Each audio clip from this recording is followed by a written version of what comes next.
This is one of the best in the show. Right here we have a Funk, made by Daryl Funk, Front Range, Colorado, I think right around Denver. It's got a Funk fork.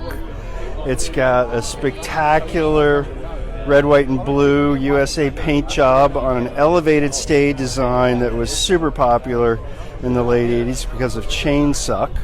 The XTR group set is the first XTR group set, highly coveted. It's got a polished crank, the XTR hubs, Onza Porcupine tires, Campagnola rims, a Synchro seat post, the ubiquitous Flight saddle, super cool Kuka stem that's been hollowed out, the Hyperlight bar, which was what everybody had to have, and those integrated XTR pods and brakes. Awesome bike.